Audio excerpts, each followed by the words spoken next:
नमस्कार, मी Sudan Gangawane, post Marathi digital मध्ये आपलं सर्वांचं स्वागत आहे. काही काळापुरता मी ह्या सोशल मीडियाच्या प्लॅटफॉर्म पासून गायब होतो, पण आता पुन्हा आलेलो आहे. याचं कारण असं आहे की काल नाशिकमध्ये जो प्रकार घडलेला आहे, तो प्रकार तुम्ही सगळ्यांनी आता सोशल मीडियावर बघितला असेल. वन विभागाच्या ज्या ताई होत्या आमच्या, त्यांनी कालच्या कार्यक्रमामध्ये थेट आरोप लावला होता की देवेंद्र फडणवीस यांच्या सरकारमध्ये जे मंत्री आहेत गिरीश महाजन, त्यांनी प्रजासत्ताक दिनी डॉक्टर बाबासाहेब आंबेडकरांच्या नावाचा उल्लेख टाळला. आणि मग त्या ज्या ताई होत्या आमच्या, त्यांनी हा जो विषय आहे तो तिथे त्यांना थेट विचारला. आणि आता त्याची जी चर्चा होते सोशल मीडियाच्या प्लॅटफॉर्मवर, समाजामध्ये होते, त्याच्यानंतर गिरीश महाजन यांनी सांगितलं की मी संघाच्या मुशीत वाढलेलो आहे आणि संघाच्या मुशीत वाढल्यानंतर मी माझ्या भागामध्ये फलान करतो, अंक करतो, अशी त्यांनी रिएक्शन दिली. या संदर्भात माझ्या सोबत बोलण्यासाठी आमचे मित्र आहेत सचिन बासरे. उद्धव बाळासाहेब ठाकरे या शिवसेनेचे ते प्रमुख पदाधिकारी आहेत. शिवाय त्यांनी विधानसभा लढले, शिवाय सभागृहाचा त्यांचा चांगला अनुभव आहे.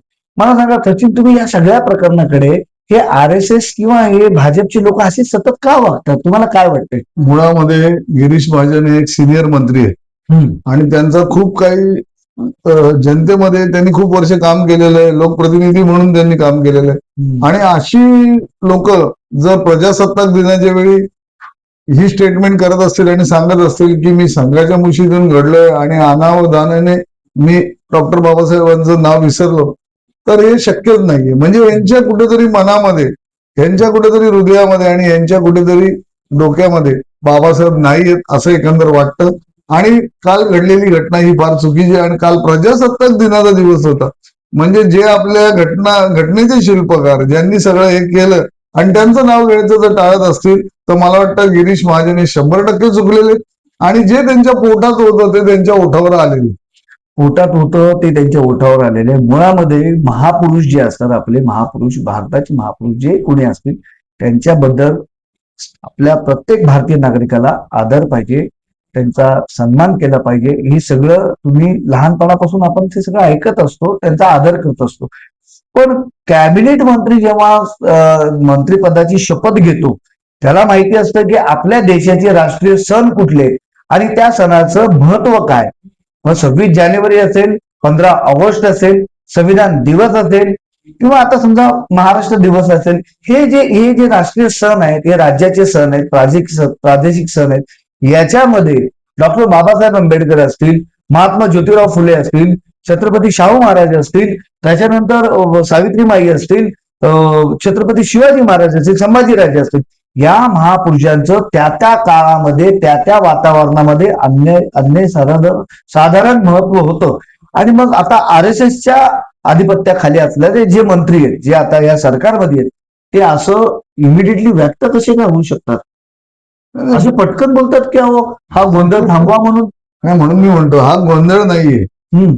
ज्या जाधव मॅडमनी ही व्यथा मांडली, जे बोलल्या मीडिया समोर येऊन आणि मंत्र्यासमोर येऊन बोलण्याची त्यांनी हिंमत दाखवली, मला वाटतं हे प्रत्येक भारतीयाची व्यथा.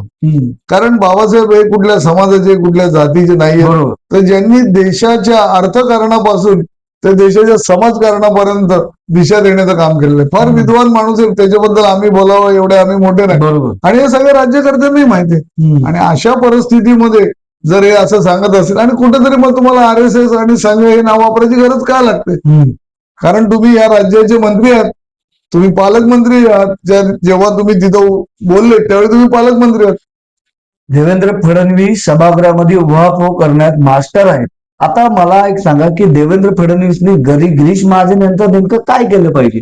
कारण तुम्ही प्रजासत्ताक दिन, त्याचं औचित्य काय? प्रजेचं राज्य. आणि त्या प्रजेच्या राज्याच्या दिवशी भारतीय संविधानाचे जे निर्माते आहेत, राष्ट्र निर्माते आहेत, त्यांचा कुठंतरी नावाचा उल्लेख टाळणं. मग आता देवेंद्र फडणवीसांनी अशा मंत्री कॅबिनेटमध्ये ठेवावं का, त्याच्यावर कारवाई करावी?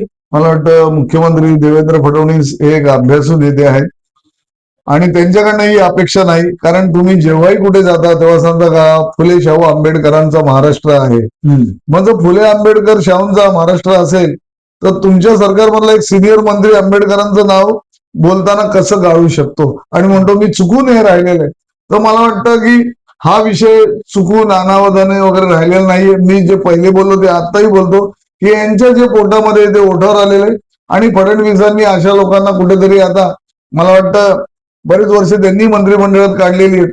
काय बदल करायचा काय आमचा अधिकार नाही, परंतु असे मंत्री जर आपल्या सरकारमध्ये असतील तर यांना कुठेतरी लांब ठेवलं पाहिजे, नवीन लोकांना संधी दिली पाहिजे. आणि ज्या लोकांनी या देशाला दिशा देण्याचं काम केलं त्यांचं नाव मरेपर्यंत कोणी विसरता कामा नये, या मताचा मी आहे. बघा कसं आहे की एकीकडे असा प्रजासत्ताक दिनी अपमान करायचा आणि तो अपमान झाल्यानंतर मग जेव्हा माध्यमामध्ये म्हणा किंवा आता त्या ज्या वन विभागाच्या ज्या आमच्या ताई आहेत त्यांना ते सहन झालं नाही. त्यांनी सांगितलं की माझी नोकरी गेली तरी बेहतर, पण मी असं सहन करणार नाही म्हणून त्यांनी थेट जाब विचारला. आणि हे सगळं घडल्यानंतर गिरीश महाजन यांनी जे वक्तव्य केलं ते अजून धक्कादायक आहे. त्यांचं म्हणणं आहे की मी माझ्या गावामध्ये मी निळ्या अंगावर शर्ट घालतो, मी जेवणावळी करतो. ते असं वक्तव्य करायचं त्यांचं काही हे नाहीये.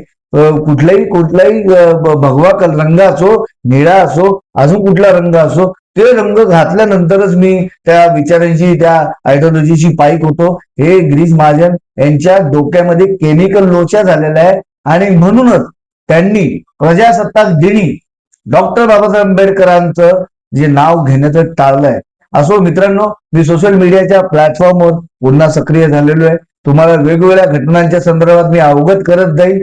शिवाय माझं जे आता निवडणुकीत मी इलेक्शन मध्ये होतो ते काम देखील माझ्या लोकांसाठी, सगळ्या लोकांसाठी, सगळ्या समाजाच्या, असा कुठला एकटा समाज नाही, सगळ्या समाजासाठी माझं ते काम अविरात्र चालू राहील. धन्यवाद. जय भीम, जय महाराष्ट्र, जय भारत.